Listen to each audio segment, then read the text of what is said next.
നിലമ്പൂരിൽ പോളിംഗ് സാമഗ്രികളുടെ വിതരണം പൂർത്തിയായി. സ്ഥാനാർത്ഥികളുടെ നിശബ്ദ പ്രചാരണം തുടരുകയാണ്. നിലമ്പൂരിൽ നിന്ന് ബെൻസൺ ബാബു ചേരുന്നു വിവരങ്ങളുമായി.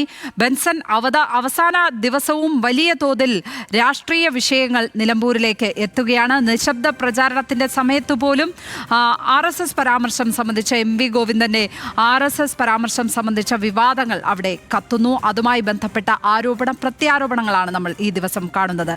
എന്തൊക്കെയാണ് പോളിംഗുമായി ബന്ധപ്പെട്ടുള്ള നടപടിക്രമങ്ങൾ അവിടെ ഇപ്പോൾ നടക്കുന്നത്?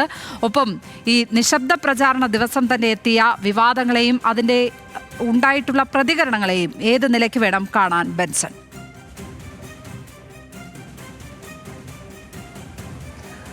ലക്ഷ്മി പത്മ, പോളിംഗ് സാമഗ്രികളുടെ വിതരണം 12 മണിയോടുകൂടി തന്നെ ഏകദേശം പൂർത്തിയായിട്ടുണ്ട്. 263 ബൂത്തുകളാണുള്ളത്. ഈ ബൂത്തുകളിലേക്കെല്ലാമുള്ള മിഷനുകളും അതുപോലെ മറ്റ് സാമഗ്രികളും എല്ലാം തന്നെ വിതരണം പൂർത്തിയായിട്ടുണ്ട്. അവ അതാത് ബൂത്തുകളിൽ അല്പസമയത്തിനുള്ളിൽ തന്നെ എത്തിച്ചേരും. ഇന്ന് രാവിലെ 8 മണി മുതലാണ് ഇതിൻ്റെ വിതരണം ആരംഭിച്ചത്. ആ പ്രവർത്തനങ്ങളെല്ലാം തന്നെ ആ നിലയ്ക്ക് പുരോഗമിക്കുകയാണ്. അതോടൊപ്പം തന്നെ 7 കേന്ദ്രങ്ങളിൽ അല്ലെങ്കിൽ 7 ഇടങ്ങളിലായി 11 പ്രശ്നസാധ്യതാ ബൂത്തുകളുണ്ട്.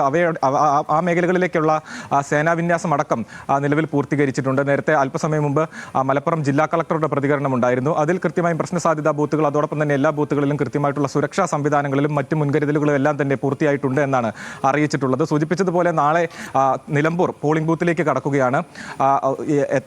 പോളിംഗ് രാവിലെ 5:30 മുതലാണ് മോക്ക് പോളിംഗ് ആരംഭിക്കുന്നത്. അതിനുശേഷം 7 മണിയോടുകൂടി തന്നെ പോളിംഗ് ആരംഭിക്കുന്നു. അതിരാവിലെ തന്നെ കൂടുതൽ ആളുകൾ പോളിംഗ് സ്റ്റേഷനുകളിലേക്ക് എത്താനാണ് സാധ്യത. കാരണം ഉച്ചയ്ക്ക് ശേഷം വലിയ മഴ ഉണ്ടാവാനുള്ള സാധ്യതയുണ്ട്. അപ്പോൾ അത്തരത്തിൽ കാലാവസ്ഥ അനുസരിച്ച് കൂടുതൽ ആളുകൾ രാവിലെ തന്നെ പോളിംഗ് ബൂത്തിലേക്ക് എത്താനുള്ള സാധ്യതയുണ്ട്. നിലവിൽ സൂചിപ്പിച്ചതുപോലെ തന്നെ ഇന്ന് നിശബ്ദ പ്രചാരണമാണ്. രാവിലെ തൊട്ട് തന്നെ സ്ഥാനാർത്ഥികൾ പ്രധാനപ്പെട്ട ആളുകളെ പോയി കാണുക, സ്വകാര്യ ചടങ്ങുകൾ അല്ലെങ്കിൽ സ്വകാര്യ വ്യക്തികളെ നേരിൽ പോയി കാണുക, അതോടൊപ്പം തന്നെ വീടുകൾ കേന്ദ്രീകരിച്ച് അത്തരത്തിലുള്ള ആളുകളെ പോയി കാണുന്ന അടക്കമുള്ള കാര്യങ്ങളിലാണ് ഇന്നിപ്പോൾ സ്ഥാനാർത്ഥികൾ ശ്രദ്ധ കേന്ദ്രീകരിച്ചിട്ടുള്ളത്. ഇന്നലെ കൊട്ടിക്കലാശത്തിന്റെ അവസാന മണിക്കൂറുകളിലാണ് ഇത്തരത്തിൽ MV ഗോവിന്ദൻ മാസ്റ്ററുടെ ഭാഗത്തു നിന്നുമുള്ള ഒരു പരാമർശം, അത് RSSുമായി ബന്ധപ്പെടുത്തിയ ഒരു പരാമർശം, അത് വലിയ ചർച്ചാ വിഷയമാകുന്നു. ഇന്ന് രാവിലെ മുതൽ അത് വലിയ ചർച്ചാ വിഷയമാകുന്നു. നേതാക്കളുടെ ഭാഗത്തു നിന്നും അതിൻ്റെ പ്രതികരണങ്ങളെല്ലാം തന്നെ വരുന്നുണ്ട്. നിലവിൽ ഇന്ന് മറ്റ് നേതാക്കളൊന്നും തന്നെ തെരഞ്ഞെടുപ്പ് ഈ പരസ്യപ്രചാരണം പൂർത്തിയായതുകൊണ്ട് തന്നെ മറ്റ് നേതാക്കളൊന്നും തന്നെ മണ്ഡലത്തിലില്ല.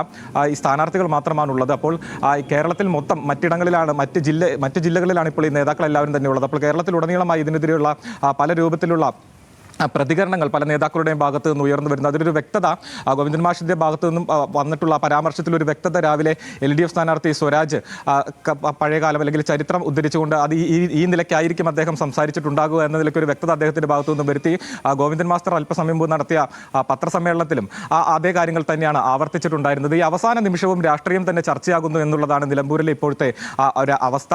സൂചിപ്പിച്ചതുപോലെ തന്നെ പല തരത്തിലുള്ള അല്ലെങ്കിൽ പല രൂപത്തിലുള്ള വിവാദങ്ങൾ കാലയളവിലെല്ലാം തന്നെ കഴിഞ്ഞ 22 ദിവസത്തെ പ്രചാരണത്തിനിടയിൽ ഉയർന്നു വന്നിട്ടുണ്ടായിരുന്നു. അതിൽ ആരോപണ പ്രത്യാരോപണങ്ങൾക്കെല്ലാം ഓരോ നിലയിലും UDFും LDFും അൻവറും കൃത്യമായിട്ടുള്ള നിലയിൽ മറുപടികൾ പറഞ്ഞു പോകുന്നു. NDA സ്ഥാനാർത്ഥിയും കൃത്യമായിട്ടുള്ള നിലയിൽ അവരുടെ തരത്തിലുള്ള മറുപടികൾ പറഞ്ഞു പോകുന്നു. അങ്ങനെ ഏറെ രാഷ്ട്രീയ കലുഷിതം നീണ്ടുനിന്ന ഒരു കാലാവസ്ഥയ്ക്ക് ഇപ്പോൾ ഒരു അയവ് വരുന്നു. അല്ലെങ്കിൽ നാളെ രാവിലെ പോളിംഗ് ബൂത്തിലേക്ക് എത്തുമ്പോഴേക്കും ഇതെല്ലാം ഏത് നിലയ്ക്ക് പ്രതിഫലിക്കുമെന്നത് 23-ാം തീയതിയാണ് അതിൻ്റെ ഫലം വരുമ്പോഴാണ് നമുക്ക് കൃത്യമായി മനസ്സിലാക്കാൻ സാധിക്കുക. നിലവിൽ സൂചിപ്പിച്ചതുപോലെ തന്നെ ഇപ്പോഴും രാഷ്ട്രീയം തന്നെ ചർച്ചയാകുന്നു.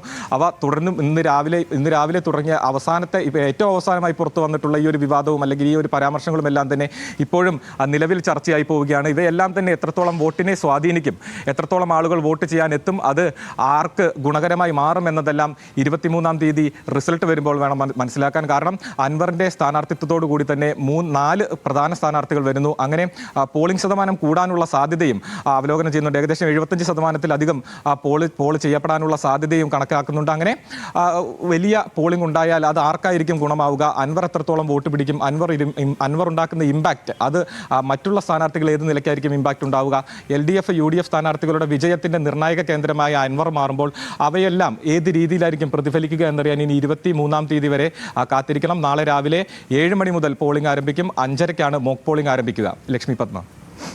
ബെൻസൺ ബാബുവാണ് നിലമ്പൂരിൽ നിന്ന് വിവരങ്ങൾ പങ്കുവച്ചത്.